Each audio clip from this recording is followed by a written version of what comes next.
विवादित जमीन पर गिरिडीह शहर में धारा 144 लगने के बावजूद भूमाफियाओं द्वारा कई जगह काम जारी।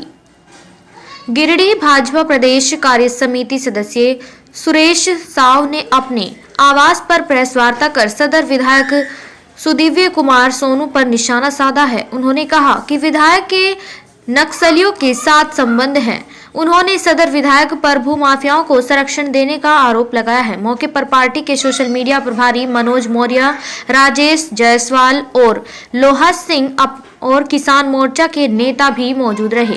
कहा कि सत्ता के संरक्षण में जमीन का अवैध खेल चल रहा है। भूमाफियाओं को सदर विधायक सोनू का संरक्षण मिल रहा है। भाजपा नेता साव ने कहा कि कुछ दिन पहले पांडे जमीन विवाद में झामुमो समर्थकों ने भाजपा नेता अशोक केसरी समेत उनके परिवार के 5 लोगों को मारपीट कर जख्मी कर दिया था। वहीं पंचबा के बोरो में उषा कुमारी के पुश्तैनी जमीन पर भी एक झुमामो समर्थक नेता और वार्ड पार्षद प्रतिनिधि ने जेसीबी चलाकर प्रोसेसिंग प्लांट में तोड़ दिया। भाजपा नेता ने प्रेस वार्ता के दौरान स्थानीय प्रशासन द्वारा भारतीय सांख्यिकी संस्था की जमीन को भूमाफियाओं से मुक्त कराने को लेकर तहरीर भी दी थी।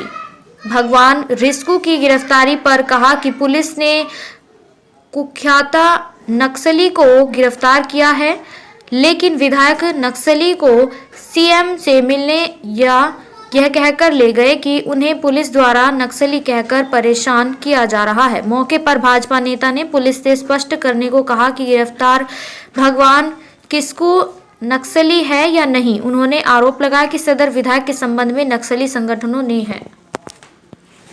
गिरिडीह में भूमाफियाओं का कहर लगातार जारी है और समय समय पे ये बातें सामने आई है और गिरिडीह की जिला प्रशासन ने तत्परता दिखाते हुए और ज़मीनों को मुक्त भी कराया है, लेकिन भूमाफियाओं के खिलाफ जो कार्रवाई होनी चाहिए थी वो कार्रवाई नहीं हुई, जिसके चलते भूमाफियाओं का मनोबल बढ़ा हुआ है। और उसी के कारण आप देखेंगे कि अभी तुरंत में पांडेडी में एक ज़मीन के मामला को लेकर के ही खूनी संघर्ष हो गया है। और हमें लगता है कि जिस तरह से भूमाफिया का मनोबल बढ़ा है, तो हम चूँकि पचम्बा बस डिपो ज़मीन जो है वो हाई प्रोफाइल मामला है, उसमें बाबूलाल मरांडी जी ने सरकार को जांच के लिए पत्र भी लिखा है। अभी तक जांच चल ही रही है, मामला न्यायालय में भी है और जब तक जांच रिपोर्ट नहीं आ जाता है, न्यायालय से कोई फैसला नहीं आ जाता है, तब तक कम से कम उस ज़मीन को प्रशासन सुरक्षित रखे, ये मेरा प्रशासन से आग्रह होगा। और अगर किसी तरह का कोई भूमाफिया किसी तरह का ज़मीन कब्जा करने को लेकर के कोई काम करती है तो निश्चित रूप से उस पर कठोर कार्रवाई होनी चाहिए। क्योंकि भूमाफियाओं का जो मनोबल दिखता है वो निश्चित रूप से हमें लगता है कि कहीं न कहीं से सत्ता का संरक्षण लगता है उसे प्राप्त है, क्योंकि बिना सत्ता के संरक्षण प्राप्त किए हुए इतना मनोबल हाई नहीं हो सकता। ये जांच का विषय है। दूसरी बात है कि अभी गिरिडीह के विधायक जो हैं सुदीप कुमार सोनू जी, वो एक चतरो पीरटाड़ के भगवान किसको को मुख्यमंत्री के पास ले जाते हैं मिलवाने के लिए कि ये व्यक्ति निर्दोष है, इसको झूठे मुकदमे में प्रशासन फंसा रही है। और ठीक 4 दिन के बाद प्रशासन उसे गिरफ्तार करके जेल भेज देती है और प्रशासन कहती है कि ये दुर्दांत माओवादी है।